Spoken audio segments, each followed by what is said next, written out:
So the definition of price action, guys and girls, is when a stock hits a certain level more than one period of time. I will use that in accordance with my technical analysis. So a couple of things can happen when we hit price action. Okay. Let's show a couple of examples before I go back into the market. Let's just show. All right. Okay. So here's a stock coin today. Let's go to the 5-minute chart. Okay. Perfect. All right. So here's a stock coin today. So when we talk about price action, we talk about a stock hitting a certain level on more than one occasion. That's what brings us to the price action, right? So if we look at coin, okay, we could see that earlier this morning it came down, hit my 200 EMA, right? So we have a lot of price action right here. The second time we came down and hit our 200 EMA. So a couple of things can happen here. Either this price action is going to hold for a trade because we've already visited that once, or it's going to break through that and give us a momentum trade in the same direction that it's going. So price action shows me support and resistance, especially if it hits something multiple times. So you can see the first time we hit this price action right here, okay, the move was up. So we hit this price action. We hit that price action for the second time. Beautiful. And then the third time when it hit it, it broke through. So as far as trading is concerned, I'm going to trade it the first time it pulls back to that price action, because here's all our price action. We got to bounce. The second time it goes back to that price action, I'm going to look for what we call a momentum trade. So if it breaks through that, now it's telling me that that price action is not holding at that level, and we're probably going to go lower, okay? So that's one way to use it. Another way is here. Check this out. We have price action right here, okay? That was my 65 EMA. We went all the way down, and guess what? We went right back almost exactly to this price action again. So we hit it the first time. That was support. We're hitting it the second time. Now that's resistance. Price action. Price action. So it hit us here, went all the way down, hit us here, and that became resistance, and we got a nice trade out of that. So what I'll be looking for now is this price action, okay? This was the low sale that we made of the day. So my thought and my process is based on technical analysis. If we get back to this level, we should see some support there based on this previous price action, okay? And that's what I look for when I'm using price action. A lot of people don't even use technical analysis, right? All they go by is stocks hitting certain levels and seeing if they hold those levels, you get into trade. If it doesn't hold those levels, you get on the opposite side of the trade. So that's basically the definition of price action. Let me show you a couple of other ones that we got here, just to show you how this works. Okay. Let's look at the SPY today. Same exact thing, guys and girls. Price action. It made a low right here. Came back and exactly tested that level. Price action. Held that level. Bounced all the way up. Price action. What I'll be looking for now for my next trade in this was the high sale of the day. Price action. If we go back up to that high sale of the day, I'll be looking to short for a trade. Okay. So when it comes down to support, we look to buy for a trade. When it goes up to that resistance price action, we look to short for a trade. So very, very important as far as technicals are concerned. And we use price action just to find support and resistance on charts. That's what we are looking for. Let's look at Meta today. Another one. Perfect example, right? So as you're looking at your charts, here's our first low, price action. Look what happened when we hit that second low. Right there, price action. And we hit that second low, we exactly held it, and we went bouncing back up, okay? Even if we went here, guys and girls, check out the first time we hit this. It was like 464.80. We went all the way down. Look at that. We hit 464.80. Exactly. There's your price action, and we went down $3.50 from there. So this is your first trade, bounce, bounce. This is your second trade. Second time we hit that price action up there. Down, down. Okay. Perfect, perfect, perfect. Now I won't be looking at this same price action because we've hit it a few times already, right? We hit it once, we hit it twice, we hit it 3 times. Chances are we could get now what we call a momentum trade above those levels now and maybe get us up to this previous price action. Okay. So anytime I'm using price action, I'm using it in conjunction with my technical analysis and looking for levels where a stock has hit several times. And two things are going to happen. It's going to work as support or resistance, or it's going to tell us to either get on the long side if it's breaking that, or the short side if it's going down. So I want to go back now and show you guys the SPY, because people have been, I mean, I was watching Fast Money the other day when the markets were starting to go down, and they were talking about, oh, this is it. It's the end. This is Armageddon. It's all over. Markets in crisis, right? That's all we heard from these people. And I want to show you exactly what we did, okay? Because this is very, very important to look at longer term charts, okay? So this is a longer term chart of the SPY. And we can see that every time this stock has gone up, it's pulled back to our trend line, gone up, gone up, gone up. I want to show you some price action here that was pretty incredible. So we went down from a high of 565 to 537. I had an exact moving average on a daily chart, a 65 EMA on a daily chart. So the further out we go, guys, 5 minutes, 15 minutes, 30 minutes, 1 hour, daily, weekly, monthly, the stronger those support levels become when a stock goes down and hits that level. So we went down basically like 3.5 or 4%. I can tell you guys that that is perfectly normal.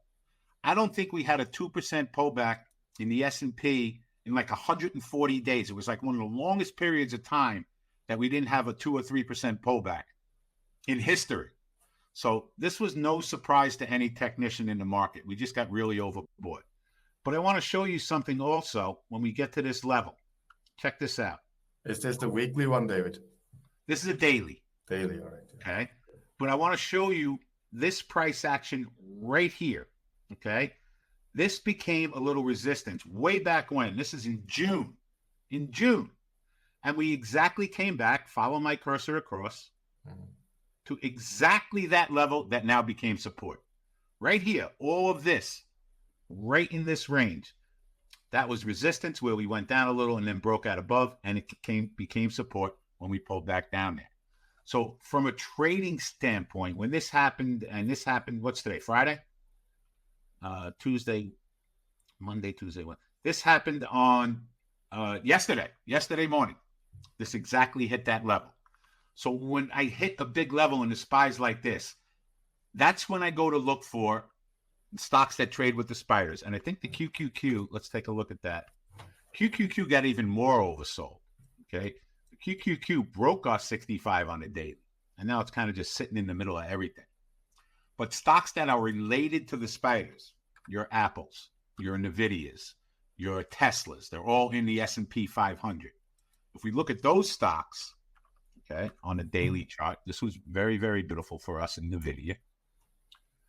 So we looked at Nvidia on a daily chart, and when the spiders hit those lows, this was telling us it was a spot to grab a little Nvidia. This was around $107, and it went up like 15 points from there in the coming days after that. So, I mean, price action is mega important. I can tell you that me as a technician, it's not something I'm totally concerned with intraday, because I'm basically using my moving averages to trade intraday. But it's very, very important, especially on long-term charts, to go find previous support and resistance and use it based on price action. Here, we're doing it again right now. Let's check it out. Look at the QQQs, okay? So this is a good example now, guys and girls, of price action and it breaking through. This is a perfect example. We hit this once, we hit this twice, we hit this 3 times. Now we just got above this little price action. This is a signal for me to be long now. We've broken above all that price action. So it's telling me that we can get above this now and start going higher there. The way I would, again, guys, we don't give financial advice. I'm not telling anybody what to do. Don't run in and start making a trade now, okay? The way I would trade this as a technician is as soon as we got above our 200 EMA, I would have bought a little bit of it because it's telling me we're going to break out now, and then just start selling that trade as it goes up. But can everybody see how we hit this for like the 4th or 5th time and we finally got above it? Okay. So once we clear all that price action, it's telling us to get on the same side of the trade. And my target can be one of two places. Right here, this would probably be my target because that is the first high that we made. Okay. This would be my target. And I might even reverse myself there because this is price action, get out of my long and get short when it gets up to there. So in the trade, out of the trade, reverse the trade. That would be what I'm looking at right now.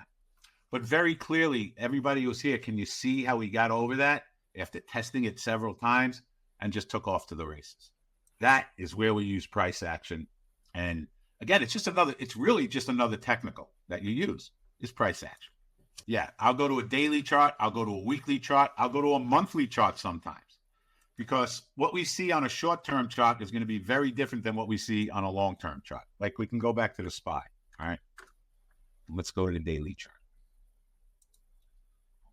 And I guarantee you almost everywhere that I have one of my longer-term moving averages, we have some price action, okay?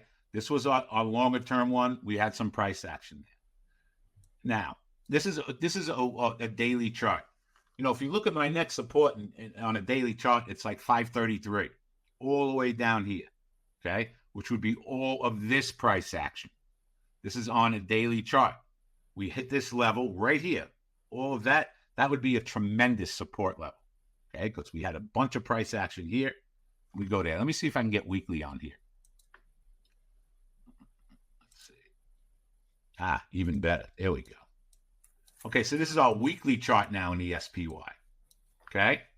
So on our weekly chart, we didn't even quite get down to our 15 EMA, but if we did, this is the price action I'm looking for, right here. All this, everybody see? So right about here would be the spot that we would find support now, okay? That became resistance. So on a longer term chart, weekly is about 525 in the spiders. Could happen, guys and girls, but what I will do now is write that down, okay? Long term, weekly chart, 525, some nice price action there. So that's how I'll use it on even a longer term time frame. So let's look at Tesla right now, again, okay? And this is going to be a perfect example. We're starting to round up a little bit. Here is my price action, right around $200.80. And it just about lines up with my 200 EMA, right? So if we get up to this $200.80, right about there, I will be looking to short because it's going up to resistance. And it will have moved quite a bit to get up there, and it just about lines up with my 200 EMA. So I use the moving averages to tell me where to technically maybe buy a stock and maybe short a stock, depending on what kind of trade we'll get in. And if I have confirmation with price action, that makes me even more confident to do that trade. The more technicals we have setting up at any level, the more confident I'm going to be in that trade. Not even the more confident, the better the odds are that trade is going to work. And that's the most important thing, okay? By using our technical analysis or our price action, all I'm trying to do is put the odds of a trade in my favor of working. And that's all we can do as technicians. That's the bottom line. Technical analysis is all about putting the odds in our favor of our trades working. They're still not going to work all the time, especially as volatile as this market is. We are going to have losing trades, okay? Everybody has losing trades. Don't believe the internet. Don't believe TikTok and all those other nonsense places that all they do is post how much money they're making. No, it's impossible. I've been doing this for 35 years. I've probably had 35,000 losing trades, okay, over the years. The key is how you handle your losing trades. So let's talk. If it's all right, let's talk about this for a couple minutes. Trade management, okay? Because besides having all your rules down pat, which is having a stop order on every single trade that you do, which is not averaging into trades, okay? When I find the level that I'm getting into a trade based on price action or anything else, I'm doing my full trade at that spot. I'm going to have a stop order on every single trade and a plan to take profits on every single trade. If I have 3 losing trades in one day, I am done trading. It was a bad day. I will never turn a winning day into a losing day. and I will never turn a winning trade into a losing trade. Those are just some very, very simple rules that if you follow, it will make you a better trader right out of the gate. I guarantee it. So a lot of what we do is just in our heads, right? It's hard. Traders all make, Peter would call them Uncle Herbie on the internet. That's right. That's right. And what does Peter also say? If you're not following your rules, you'll be outside smoking a cigarette and drinking a bottle of Hennessy. That's what Peter always says. So trade management, once we learn how to do this stuff, is the most important thing. A huge mistake that traders make. Every trader makes the same mistake. Losing too much on their losers and not getting enough out of their winning trades. I have a plan on every single trade that I get in. I have a stop order on every single trade that I get in. Depends on what kind of different trade I'm getting in, okay? But there's still a plan. And I will never, ever push a button to get into a trade unless this little chart here tells me to get into that trade. I can tell you that good traders should be bored most of the time, okay? If you're constantly looking for things to get in, you're not being patient, you're not being disciplined, it's not going to work over the long term. I had a guy who joined our course in our room. I think it was at the beginning of this week, and didn't even start trading. I tell everybody not to trade while we're learning how to do this. Don't even trade. Okay. Looked at what we were doing, started to understand what we were doing, did one trade, he did great, did another trade, he did great, did another trade, he did fine. He decided then to go from doing 100 shares to 1,000 shares. Okay. And that time he tried to pick 1,000 shares, it was a losing trade, and gave back more than all the money that he had made. So you got to crawl before you can walk in this business also. Okay. You don't, because you're having some success, go from 0 to 100 in 30 seconds, right? I am also a big proponent of journaling every single trade that you do. This is mega, mega important. If you do not know what your hit rate is, what percentage of trades you're winning on versus your ones you're losing on, you cannot trade. You just can't. I have journaled thousands and thousands and thousands of trades, okay? For instance, I know this month, this whole entire month, on the trades that we did, we were about 82%. Okay, so 82% winners, 18% losers. Even that doesn't guarantee you that you're making money. Because if your 18% losers are twice as bad as your winners, you're still going to be losing money. So it's all about following that plan.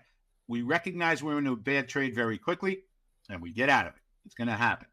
And we try to get the most out of our winning trades. But you have to journal your trades so you know that, right? If you don't know what your percentage is, and I want people to do this because that's when I want them to start increasing their size. When they have a proven track record, okay? I did 100 trades. I know I'm at 70%. I'm making more on my winners than my losers. Good. Now go from 100 shares to 200 shares. Go from, 500 shares to 1,000, whatever it is. The easiest thing that we can do in trading is put another zero at the end of what we're doing. It doesn't change anything, right? And also, when you get to the point where you're doing more, that should not change your plan. You're going to be making more money when you're right and losing more when you're wrong. But don't let it change your plan. Also, another thing, and I love talking about this stuff, don't trade your P&L. And what do I mean by that? A lot of times when people get into a trade, they're staring at their P&L, staring at it. And when they start making money, they're going to want to get out of it because they're making money. And when they start losing money, the tendency is to let it keep going. That's just our thought process. And we think, oh, it's going to turn around. It's going to turn around. No. I have a stop order on every single trade that you do. I don't look at my P&L when I'm trading. There's no reason to. I let my trades take care of themselves. I have a plan in every single trade that I'm doing. I'm going to execute that plan. If I'm hitting on my 80% of trades, I know I'm going to be making money, right? And as long as I don't lose too much on my losing trade. This is about, and this is, people get crazy when I say this, this is about the process, not about the money. Learn the process, and the money will take care of itself. It's that simple. Learn the process, learn the rules. The P&L is secondary, especially when you're first learning how to do this. what I do in our day is broken up into two very distinct parts, okay? I can tell you that today, this day is over, in my mind. It's 12 o'clock on a Friday. Everyone's in the Hamptons. They started their cocktail parties already. There's nobody around anymore. But we had a lot of volatility this morning, which was good. So usually the first hour, hour and a half of the day is when we're probably going to get like 70% of our trades, okay? Sometimes the last hour, hour and a half a day, we get a little volatility again. So I trade the morning. Everybody who's with us trades the morning. Don't look at your P&L. I know if I have enough bad trades, I'm going to stop trading, okay? But at like 11 o'clock, I'll finally slide my thing over and look at my P&L. If I'm at a number that I'm comfortable with and I've done well, I go home. Bye-bye. If I get at or close to hitting my goal, I am done. Most precious commodity in the world is time, okay? We did it this morning. We were done by, 10:15, 10 o'clock. Everybody emptied out. And I try to make them leave because I can tell you that it's not going to get any better than that. And then what happens is you get one losing trade. You say to yourself, I got to get that money back. You have another losing trade. I got to get that money back. And before you know it, you've given back your whole day and you're losing money. And then you just want to, put your head in the oven and turn the gas on, right? I don't want that to ever happen to anybody. That's why the psychological part of this is the most important thing. So I look at 11 o'clock, okay? If I hit my goal or whatever it is, I'm done. We go home. That part of what we just talked about is more important than price action. It's more important than technical analysis. I could teach anybody how to read this chart, guys and girls. That's not hard, okay? How to interpret it and when to get into trades, that's a little more complicated. But this is the easier part of what we do. There's no doubt that this is the easier part of what we do. My charts are going to tell me when to make trades, whether it's based on price action, moving averages, whatever it is. That's it. My brain has to get around how to execute the trades properly and how to follow all the rules. And we have questions of, as a beginning trader, what's the most important thing? That's the most important thing as a beginning trader. Don't even think about even putting any money on the line until you have that part of it down pat. So I tell people who are just beginning, how about trade one share? There's no emotion involved, none whatsoever. Trade one share, right? Get used to the process, go to 2 shares, 4 shares, 8 shares, and it's so easy to size up in what we do. But that is by far the most important part of what we do. Do you have any suggestion for who works 9 to 5? Is it like swing trade strategy? Do you have any suggestion for who works 9 to 5? Yeah, I mean, day trading is going to be almost impossible when you're trading 9 to 5. It just is. So what you can do, there's two other things you can do. You do options or you do swing trading. Mm-hmm. Now, we do swing trading, okay? We did it when the spiders hit that yesterday or the day before. It hit that big 65 weekly level. We bought a little bit and we held it overnight. That's a swing trade. 90% of the time, as a day trader, we're going home with no positions. Because you know what? I want to put my head on a pillow at night and go to sleep and not have to worry about, I have some people in my room, they're trading futures at midnight. They're trading China at 2 o'clock in the morning. Please, I have enough trouble trading what we're trading right now, right? I don't want to have any positions. I want to put my head on my pillow at the end of the night and have to worry about something happening in China at 3 o'clock in the morning, okay? But your other option is to swing trade. They won't set up as much because we're waiting for big outside moves for that to happen, right? But that's your only other option. If you can't be paying attention 100% of the time, I don't recommend to be day trading. It's that simple. And then you have your long-term investments and you manage those accordingly. Quick overview. When we're looking for price action, look for stocks to hit the same price, okay, whether they're going down or going up. Usually the first time it hits that same price, it's going to act as support, okay? Same thing if a stock is going up. Look for the price action going up. If it hits the same level a couple of times, that's going to be resistance. That's number 2. And we just showed you an example of number 3. And quite frankly, I love these all the same. We hit price action. We got above price action, okay? And check it out. This is the QQQs. We've gone up $1 now, right? This is the trade that we talked about a few minutes ago. Finally getting above that price action. And look at that nice movement once we got above, okay? And it hit my first target, this level. Boom. Remember we talked about maybe getting out at this level and reversing? Well, it hit that level and went down a little bit. So this would have been my trade. Get in above, get out right here, and we would have made $1 on the QQQs. So, I mean, if you have 100 shares, it's $100. You have 1,000 shares, it's $1,000. So that's price action. Look for support, look for resistance, look for it to break through a level. In a nutshell.